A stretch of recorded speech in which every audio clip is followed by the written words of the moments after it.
I call him stone face, and you see he looks like he's carved out of stone.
Andy Till. No disgrace, of course, losing to Chris Pyatt, now the WBO middleweight champion. And interestingly enough, the last Briton to hold the European light middleweight title back in '86. We can't really talk tactics this time. We don't know about Boudouani, and let's face it, Till only knows one way to fight, doesn't he? That's right. He's a very strong fighter, and he, as we say, he only knows one way to fight, so it's going to be interesting. We'll expect him to come forward, stand there, and just do what he did to Tony Collins, get him on the ropes and just lay into him, basically. Forward, forward, forward. Yeah, keep bustling on. Right, we'll see what happens. Earlier today, however, at the Thomas & Beckett gym, they held the weigh-in. There was something of a scare for one of the boxers. Paul Dempsey now reports. Till, as always, coming to the workplace in a business-like manner, not looking for any fuss or bother at the start of what may well be the biggest day in his career so far. And no problems at all for the French champion, Boudouani, 10 stone, 13-6, and that's just perfect. Maybe to the surprise of the board secretary, John Morris, Till did have his problems. First time up, marginally over the 11 stone limit, 14 ounces over, to be precise. So, with Johnny Bloomfield to supervise, Till's trainer, behind closed doors he went to try to dip under the limit by losing the surplus. Second time round it was better, but even the most seasoned pro can't make this an exact science. This time, Old Stoneface is 11 stone, 8 ounces. So a little more work required.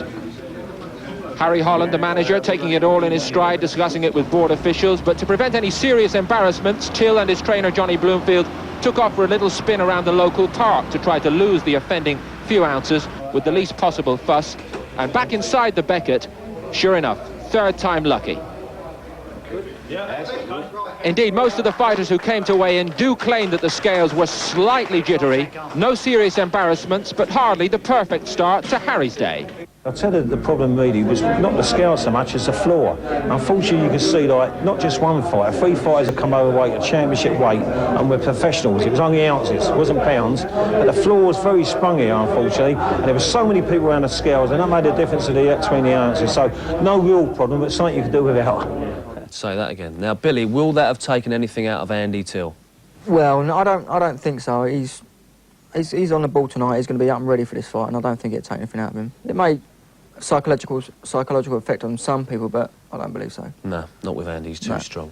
Right, let's go straight back to Picketts Lock for what should be a thrilling European title fight. Boudouani, the champion, with just 1 defeat on his record to world-class Gilbert Baptiste, with 21 KOs from 23 wins. Till we know all about, let's rejoin Glenn McCrory and Paul Dempsey for tonight's main event.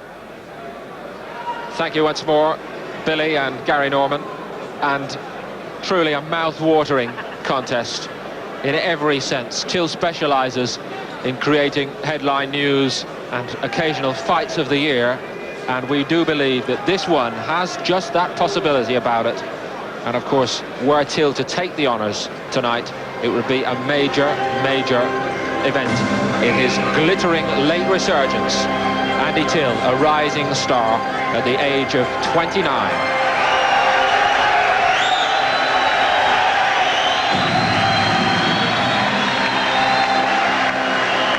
The roof lifts off the Picketts Lock Leisure Centre as Harry Holland, his manager, his lifelong manager, leads Till up to the ring for the most important fight of his life. Johnny Bloomfield, trainer, long-time trainer, just to the left. And the locals, Till supporters, he's a Middlesex lad from northwest London, and they're all here to give Till the big cheer on the big night. The challenger, an unusual situation for Till. He walks in Glenn McCrory, a challenger tonight. That's right, after being the champion of the British title, he's going for bigger fish tonight, and I think mentally he's very ready for that. Talking to him after his last couple of fights, he's very keyed up. He really believes, you know, he can go at world level. So I think this is a perfect stage for him. He's got the fight at home, so it's a great opportunity for him to add the European title again, and hopefully go on from there to the world. It's all in front of old Stoneface tonight. But the obstacle that must be overcome on home territory is a man not used to being away from his home patch in France.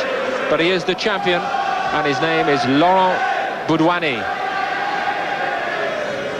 And the champion about now to make his entrance to the ring.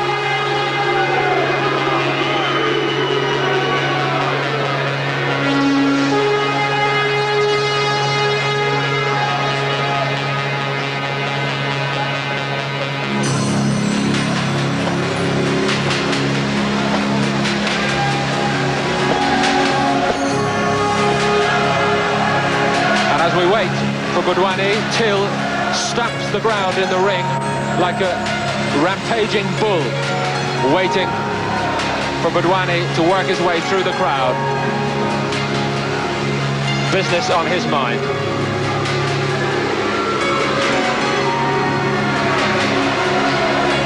And here at last is Boudouani.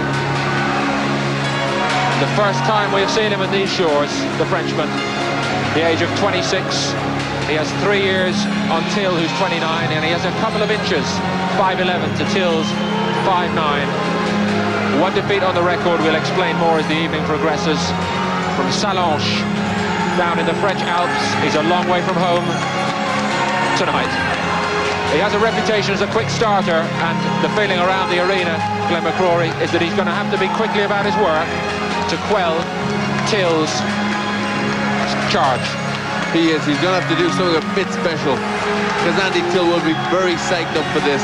So Boudouani's going to have to do something special to try and put Till in his place early on.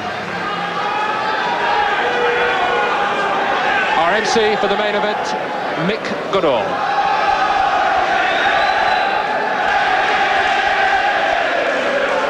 Ladies and gentlemen, would you please be upstanding for the national anthems of both countries? Thank you.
and gentlemen, live throughout Great Britain on Sky Sports Ringside and in France on TF1, this is the main event of the evening from Picketts Leisure Centre in North London. Sponsored by the Daily Star newspaper and SPX Sportswear. Your officials appointed by the European Boxing Union for this contest, the supervisor in charge, Mr. Angel Guzman of Spain. The steward in charge, Mr. Nipper Reid, Vice President of the British Boxing Board of Control. The judges are Mr. Roger Kreitz of Luxembourg, Mr. Nud Jensen of Denmark. The referee in charge of the action this evening is Mr. Henk Meyers of Holland, and the timekeeper from London, Mr. Nick White. Ladies and gentlemen, Frank Maloney and Harry Holland, in association with Panix Enterprises, present a contest of 12 three-minute rounds to decide the light middleweight championship of Europe between, in the red corner, the challenger wearing gold trunks from Norfolk, England, a professional record of 19 wins, 2 losses, 10 wins by knockout, the light middleweight champion of Great Britain, Andy Stoneface Till.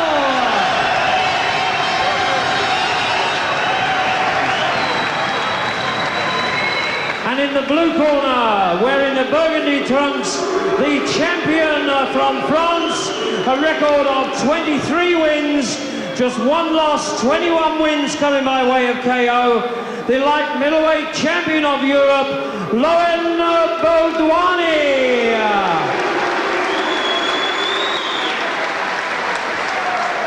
At the weigh-in today, Till scaled 10 stone 13 3/4 pounds, that's 69.6 kilograms. Boudouani 10 stone 13.5 pounds, 69.5 kilograms. Ladies and gentlemen, the light middleweight championship of Europe.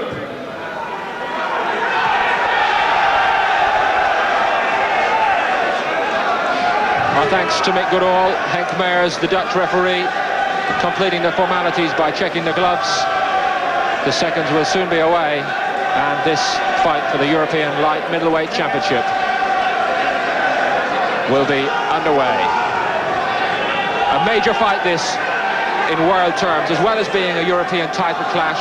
A victory for Till over the European champion Boudouani gives him rock-solid claims at the world title in any one of its 4 versions.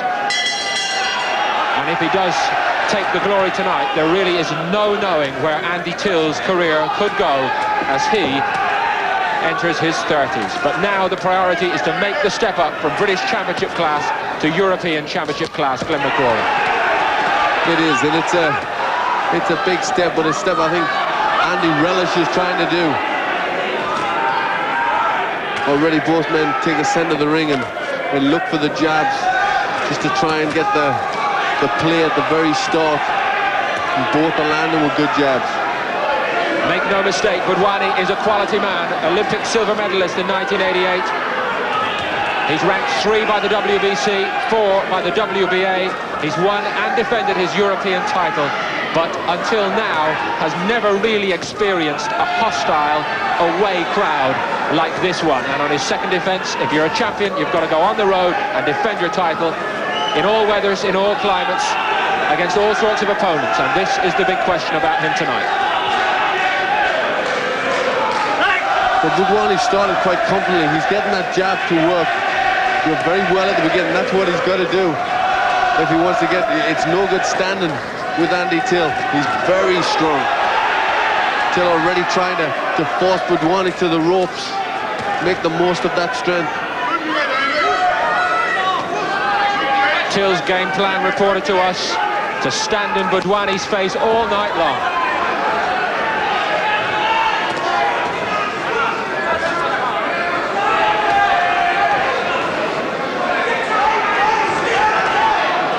Well, at the minute, Till is standing in Boudouani's face, but he's standing very upright and taking too much punches. He's got to relax a little bit and start rolling that head. He's very upright.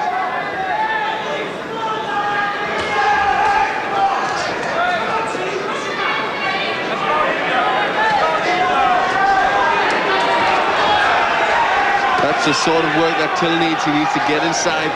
He needs to rough Boudouani up.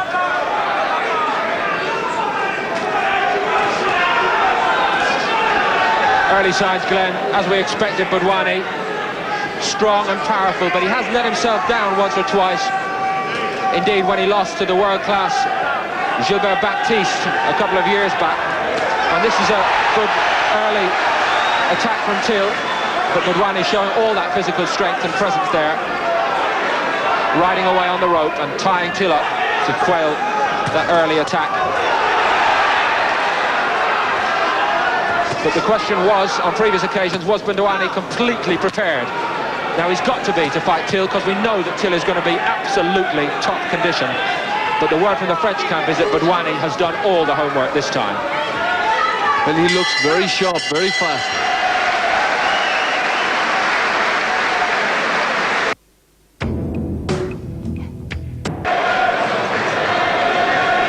The reigning British light middleweight champion Andy Till, who outpointed Wally Swift in the fight of the year in 1992. Now the proud possessor of a Lonsdale belt, but now mixing it with world class in the shape of this man, the European champion from France, Laurent Boudouani, 26 years of age, big lad, 5'11", one defeat, 8 straight wins now on the run, 4 of those inside the distance. And a credible European champion, that much is clear already, Glenn. Yes, we can already see signs of good style. I think he may well have just edged that first round. Certainly on my call, I think he did. But Andy Till started this one very, very fast indeed. This is better from Till. This is Till at his best when he's walking on, dictating terms. Yes, Till's got to hurry things up a little bit. He's got to be a little bit in a hurry. He's got to let more shots go. The first round he was content to let Boudouani jab, and I think Boudouani just nicked that first round by some excellent jabs. Would any part of that be Till just having a look at the size of the job in front of him? Well, I think so. Obviously, it's a big step up for Andy Till. He's in for a European title. It's a very big night. So obviously, you know, he's got to warm himself into this fight a little bit. Sometimes when you're at home, you have the advantages, but you're under extra pressure, you know, because of being at home. So, you know, he just looked a little stiff, a little tight that first round. I think you're right, Glenn, and also we should remember that traditionally Till has not been the fastest starter in the world. Think about those fights, those fantastic fights with Wally Swift. He wasn't quickly away then. That's right. He's got to move the head a little bit more. He hasn't got allowed Boudouani to get up with them fast shots. See some nice defensive work from Boudouani. Just slipped up them ropes, turned Till and landed with a jab. Oh, it's a good shot. It's a lovely shot. It's a lovely shot. The right cross. Well, very good. 8.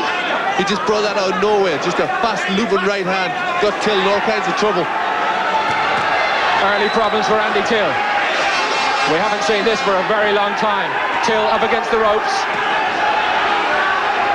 Boudouani showed some very good moves on the attack here. He's got Till pinned on the rope, and he's stepping from side to side.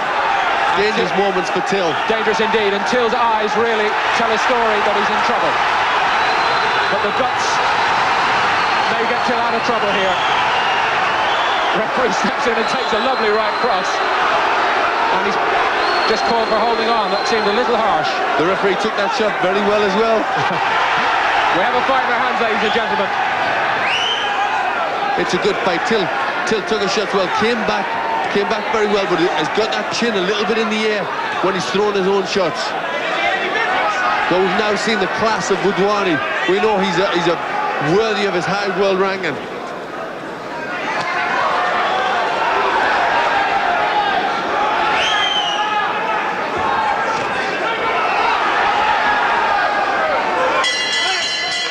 Till gets through the storm. But a sensational early start by Boudouani.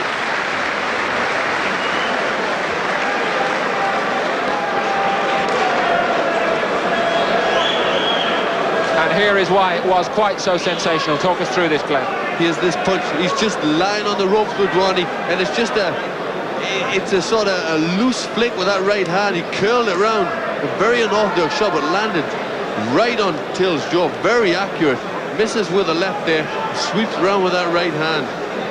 and had Andy Till lots of problems. But all credit to Andy, he got up and he fought back very well. And here we see him coming back, doing what he does best, throwing lots of leather. He fought back very well there, but at times I was a little worried when he was fighting like that because his chin was very high. But he stopped the onslaught from Boudouani. For any among you who like the odd flutter, extraordinary odds were offered around London today for Boudouani, the champion, remember, to win by a stoppage. Boudouani 11-2 against. So the bookies don't always call everything absolutely right, but we should see. Still early days. Must say they did seem generous.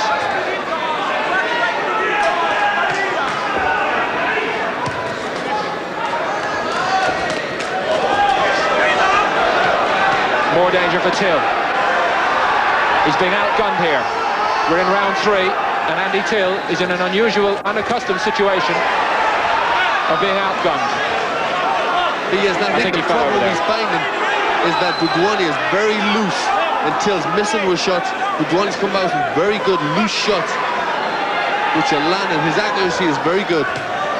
Again, a throbbing right hand got Till, just stopped him in his tracks, and again, desperate trouble Andy Till is in. There's really bad moments in this fight for him. He really is in trouble, Till.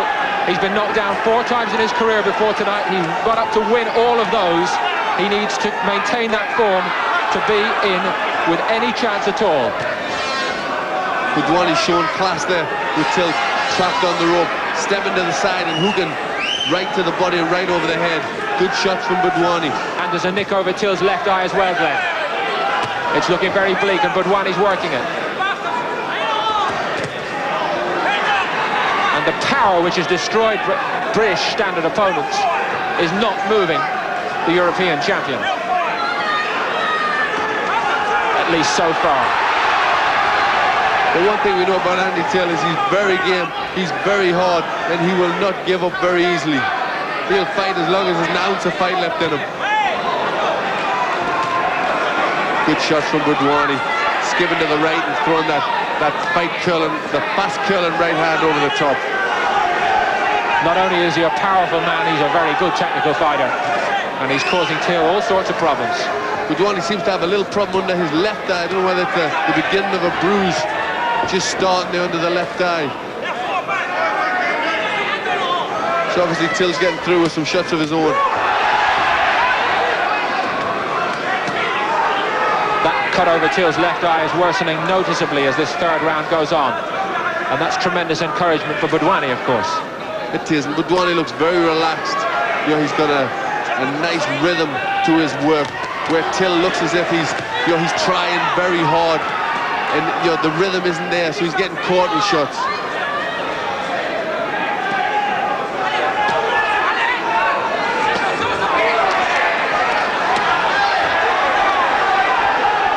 But while there is life, there is certainly hope for Andy Till. Never write him off. If you're seeing him for the first time, if he's still in the ring, believe me, when we get to the latter stages, Till can pull it out against virtually anybody. But more good moments in this 3rd round for Boudouani. He had some very good points. He showed some very good skills. Looked very loose. Put his shots together very well. And certainly when they stand toe to toe, Till seems to. Boudouani seems to come through with the better shots when they're in close. Now let's refresh our memories about one of the key incidents in this 3rd round. Till going down. No suggestion in my book of a knockdown there. Certainly not. In fact, just previous to Till going down, he landed with a good shot himself to Boudouani. So I think he just threw everything in that shot and threw himself off balance. What's the word in that corner now, Glenn? Well, I think obviously they've got problems. Andy's looking in a lot of distress. It's a case of trying to survive through these early stages for Till. He knows he has the condition, Glenn, to stay in there if he can stay out of trouble.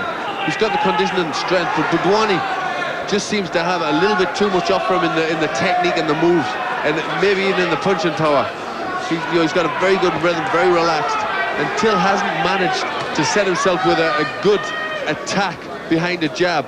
his everything, his whole performance has been upset by them knockdowns. This is better from Till. We told you, while there is life, there is hope when this fella's involved. Referee calls him again and stops what was developing into a good attack by Till. Well, the referee's not doing Till any favours by stopping, because that's really what Till needs to do. He's got to try and rough Boudouani up, and the referee's stopping the action when Till tries to do that.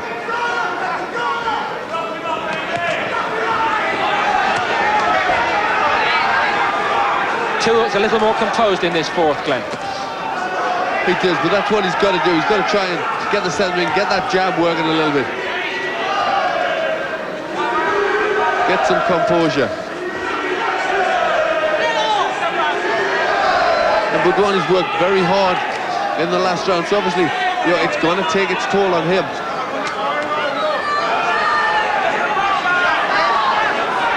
The general idea, perhaps, the longer this goes, the better Andy Till's chances will get. But how often have we seen Andy Till on the ropes for so long?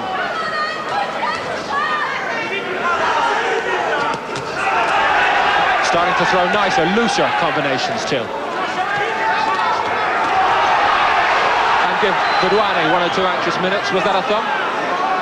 Or a head? Till didn't look as if he looked very unhappy about that. A nasty cut above that right eye. Turned away. A real nasty one. Sorry, Glenn. He turned away. Didn't look as if he wanted to go on there. So I'm not sure whether it was a punch or whether it was an accidental clash of heads. But he's in desperate trouble now, Andy Till. Just when things were beginning to look up, there's a very nasty cut around the right eye of Till. It looks like it's above the eye and below the eye. Till blinking the blood away. All the courage is displayed in his previous performances. He's needing to draw upon here now. It's a very bad eye. I can't see that going on. The referee letting it go on too long. So Till's really, he's got to let everything go now. I think his only chance has got to be to stop Boudouani. There's a lot of blood coming out of that eye. It's going to restrict Till's vision, and they're going to have a very close look at this now. I don't think he's too happy. Dramatic developments as you've been away at the end of round 4. I have to tell you that this European light middleweight championship decider is over. Andy Till forced to call it a day at the end of round 4, retiring with a very severe cut over the right eye, and we also think under the right eye, and we can now refresh our minds as to how it happened, Glenn McCrory. Because Andy Till just started to throw a few shots back. He had a little phase where he really went for it, and there we see a clash ahead. So it was Clearly ahead. A definite clash ahead. I don't think it was intentional, but certainly Andy Till came off the worst. It's a very unfortunate way to go down, isn't it? Very unfortunate, but I must say that Boudouani looked very good.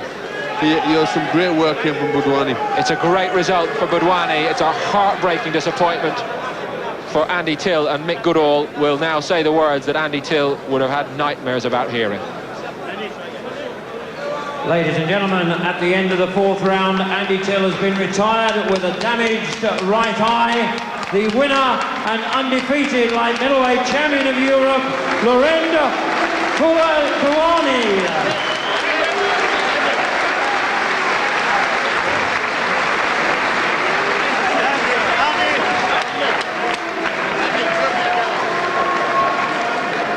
And the supervisor, Angel Guzman, will now present the championship belt.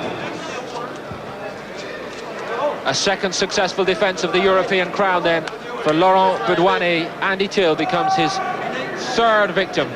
He won the European title last November, beating Jean-Claude Fontana, who had a result over Wally Swift, incidentally. Defended against the Italian Romolo Casamonica over 9 rounds, and now an excellent away performance from his point of view against Andy Till. Ladies and gentlemen, I'm sure I'd like to show you appreciation for a very gallant loser indeed, please, Andy Till!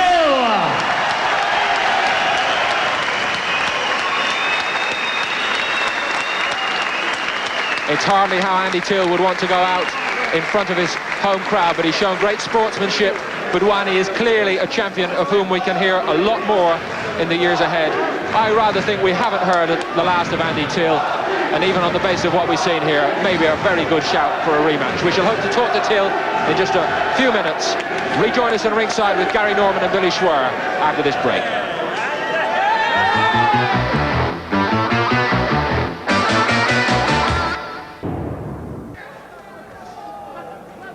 Welcome back. This was the incident that cost Andy Till his shot at the European title. That headbutt there, which opened a very nasty cut. Harry Holland and Johnny Bloomfield pulling him out of the fight. You can see the agony written on his face. A very nasty cut. Not a way to lose a European title challenge. The man who will know about incidents like that is Billy.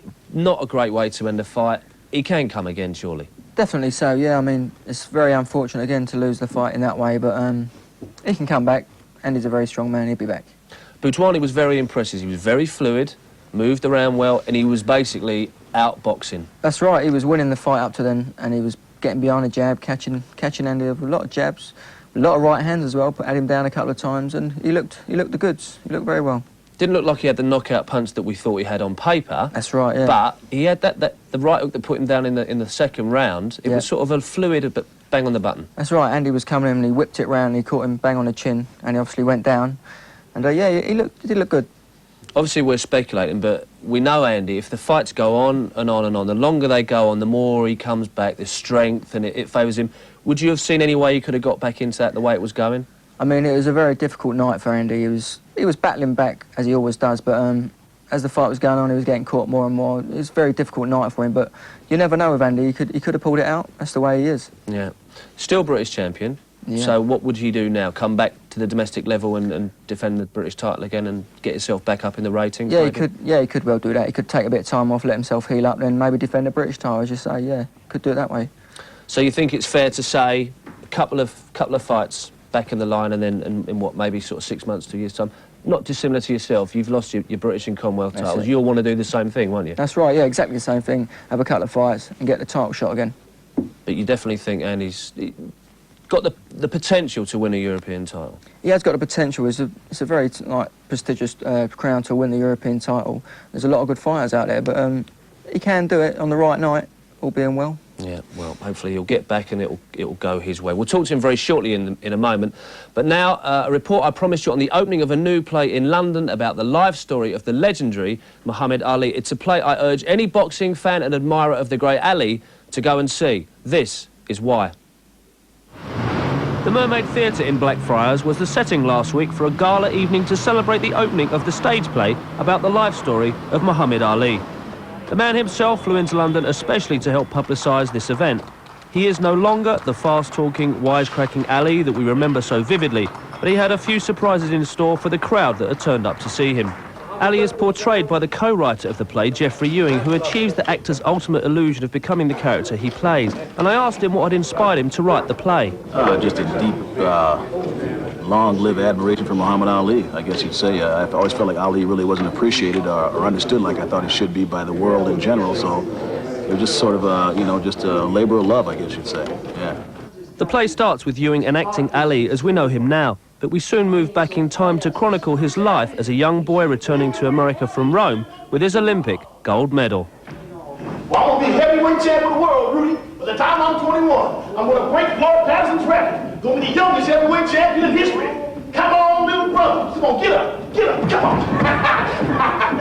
In this corner, weighing 210 pounds, the youngest heavyweight champion the world has ever known. Cassius Marcellus Clay.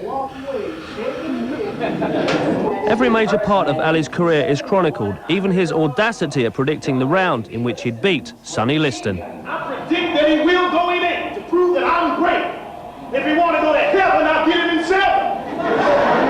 He'll be in a worse fix if I cut it to 6, and if he keep talking time, I'll cut it to 5. The doctor is saying his pulse is... Centre stage is the ring, where Ewing is more than convincing in his portrayal of this most beautiful and skilled athlete boxing has ever known.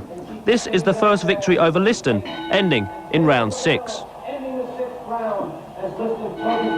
And this, towards the end of the play, the bell tolling the vivid recollection of the scene in Ali's corner at the end of the Larry Holmes fight, and the realisation from Ali that this was at last the end. This one-man show lasting almost 2 hours takes us through the highs and lows of his career. And more than once, I felt a lump in the throat at the effectiveness of Ewing's performance. He is captivating as Ali, both young and old, and there was no better judge on the night than those present. This was the final scene of the play.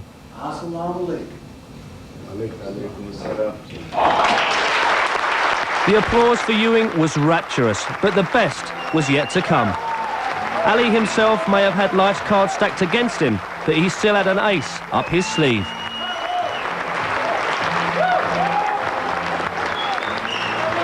Still able to perform his most legendary piece of ring artistry, the Ali Shuffle. Here are the thoughts on the play from some of the notables that were present. I would recommend people coming because I think they'd see a kind of theatre they haven't seen quite before, and based on the life of a very great figure of the 20th century as far as sports are concerned. I mean, you come and see this and it tells you, it covers the whole span of his life, the meaning of his life, his religious beliefs and that, and it's a good story. It should be, I recommend it, fully recommend it. We know he's a sick man and he slowed down, but to see him get on that stage and do that shuffle, almost as good as he did as Cassius Clay those days, I thought the play was excellent, the actor was perfect. All those words were Ali's words, they weren't written, because that was what he actually said. I thought it was an absolute diamond of it, you know. And he seemed to enjoy it too. His shoulders were doing this and laughing at certain parts of it. This production was a smash hit in New York.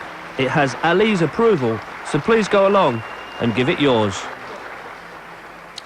And to quote Huey Green, I mean that most sincerely. Now, Billy, that is amazing to see that man do that. He's still, yeah. We know what kind of trouble he's been in with Parkinson's syndrome, but it's great to see him like that. He's still floating like a butterfly. Yeah, excellent. Yeah, I recommend you go and see it, mate. Yeah, I'd like to, yeah. And Ewing's in good shape as well. Absolutely right. Yeah. Now, if you'd like to win some tickets to go and see Geoffrey C. Ewing's one-man show at the Mermaid Theatre, all you have to do is answer this question. What was Muhammad Ali's famous nickname? What was Muhammad Ali's famous nickname? I'm sure you'll remember it. First 3 correct entries pulled out of the hat will receive a pair of tickets each. Here's where to send your entries. Ringside, Sky Sports, P.O. Box 6, Grant Way, Isleworth, Middlesex, TW7 5QQ. Once again, Ringside, Sky Sports, P.O. Box 6, Grant Way, Isleworth, Middlesex, TW7 5QQ. There are the tickets. Bear in mind the play's in London, so if you live in Aberdeen, you've got a long journey if you win the tickets. We're going to take a quick break, after which we'll try and talk to Andy Till. See you in a minute.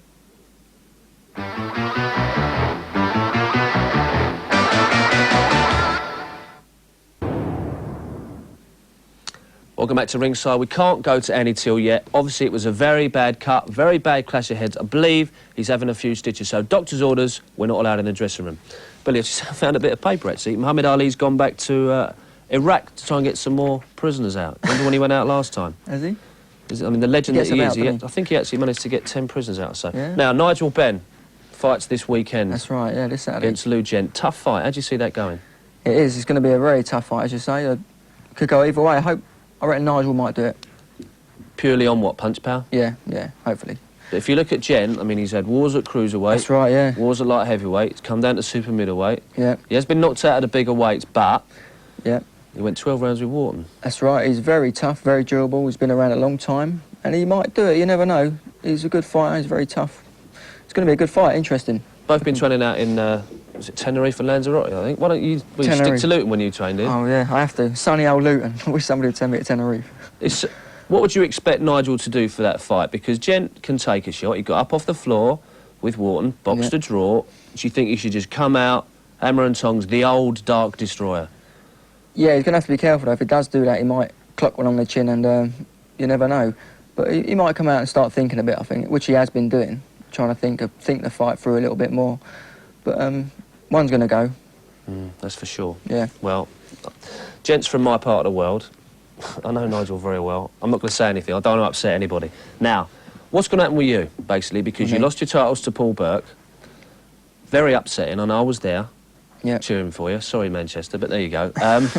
What are you going to do now? You've had a comeback fight. What's next? Right, yeah, I fought last week. I had a nice 8-rounder. I fought a French guy. He was very tough, so it's a good fight for me, a good learning fight. We went the distance. So we're having a little time off now over the summer. Then we're looking to get back into action sort of September time. We want to get a rematch with Paul Burke if we can. Hopefully the board will nominate me, then they'll have to fight me and get a return and get them titles back. That's your first loss. How much do you learn about yourself? 'Cause it's a great, you know, burden on your shoulders. I've lost. Yeah. What could I do?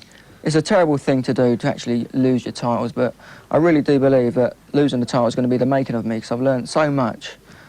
I've got so much positive things from it that it's going to help me, I believe. You tried a few new things out in your preparation for that fight, which I wasn't convinced about, and I think when you got in the ring there was something missing. You weren't your sharp old self. Yeah, there's a few things missing, I believe, but I'm not trying to make excuses. I lost the title and that's it, but I'm really raring to go now, and I really want them titles back, and I'm really looking forward to getting the title shot again. You're hungry, I can see it in your face. Oh yeah, watching the title fight tonight, I'm really keyed up and want to get. And who put you onto this doctor or nutritionist or whatever he is that told you to drink 8 pints of water a day? Well, what it was, I went to see a specialist to get me stitches out, because I was thinking about getting laser treatment for them.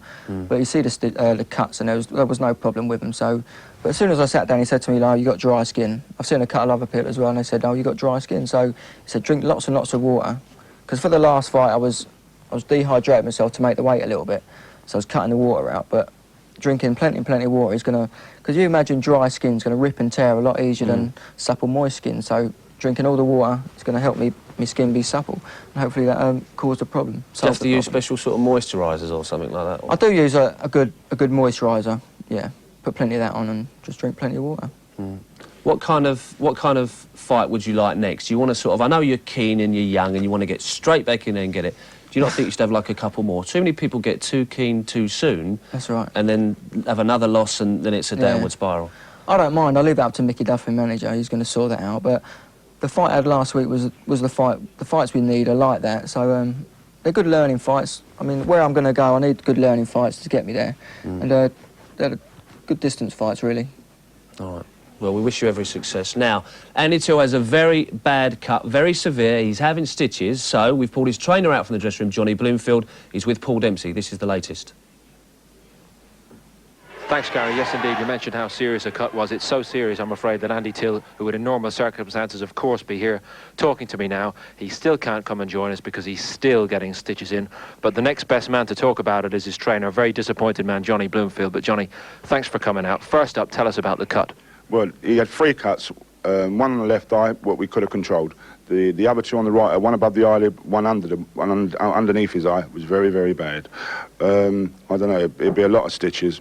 It was definitely caused, watching the video, it was definitely caused by it. I don't think it was, he'd done it on purpose. It was just one of those things. But you can't take nothing away from the Frenchman. Very, very good fighter. I watched 5 tapes of him. And I thought, Andy's got his work cut out, so... Well, you're quite right, John. He did have his work cut out from the early stages, but I think we can actually review here the crucial moment, and we have established quite clearly that it was an accidental clash of heads right there. That's right. That's for sure. That's, you know, I watched it, and that's not like Andy Till to do something like, you know, to even say to the ref that. I think on the night, what can you say? It wasn't Andy Till's night. It was a different fighter tonight than when he fought Wally Swift, Tony Collins. But the thing is, you're only as good as what the other guy's going to let you be. And I think this guy's a very, very, very good fighter. And what can I say? Well, you know, well done to the fella. But you know, when you get a cut eye like that, and it's got to be stopped from something like that, you know, it's a bit, you know, it makes you feel a bit down and that. But I mean, you know, fair dues to the man, to the Frenchman. I think he don't come over here. He's never fought out of France before, and he's come over here and done a job. But you know, with Andy, it just wasn't Andy Till's night tonight, and it wasn't Andy Till who fought Wally Swift. But there again, you're only as good as what the other guy lets you be. Johnny, I do respect your sportsmanship, and as usual, your camp always does it the right way. What does Andy Till do from here now? Well, we'll have to see how bad the cuts are. I would say, seeing the cuts, you know, one might say he needs plastic surgery. I don't know yet. But, you know, it's a long way off. We'll have to sit down and have a serious talk about it and see how bad the eye is. Not his night tonight, but he doesn't become a bad fighter overnight. No, so one of those things. We do wish him and all of you a speedy recovery. Lovely. Thanks very much. Gary and Billy. Thanks, Paul. It sounds very, very serious, doesn't it? Plastic surgery after a cut like that. Yeah, especially getting 3 cuts as well. 2 on one eye. Yeah, plastic surgery. Yeah, it could be. Sounds very bad. Credit to the camp, good camp that they are, Ariel and Johnny Bloomfield. they did give the man credit, and he did outbox Andy, to be fair. That's right, rightly so. As you say, he did come over and box very well. He's out of his hometown. And he done the business, didn't he? He took the title, well, he kept the title, and he done well. Andy Till, you're still British champion. The country's behind you. Now, next week, something of a first on Ringside when we bring you some amateur boxing. Recently in Glasgow, the Daily Star Golden Glove Championships were held, where the best 15 and 16-year-old amateurs from England, Scotland, Ireland and Wales met in a knockout competition. The action was fast and furious. And if you want to see the stars of the future, I recommend you tune in next week at the slightly later time of 11 p.m. Well, that's all from us tonight. My thanks to Billy Schwer for taking time out to come and join us on Ringside. And congratulations to Laurent Boudouani, still the European light middleweight champion, and all the other winners on tonight's bill. Don't forget, more top-class PGA golf coming up on Sky Sports, this time the French Open from the European Tour, so catch that over the next 4 days. And as I said earlier, the Golden Gloves tournament to be featured on Ringside next week. Those boys only have 6 minutes in which to do it. Trust me, they give it everything they've got. Hopefully, I'll see you next week at 11 p.m. from everyone here on the Ringside team. Bye for now.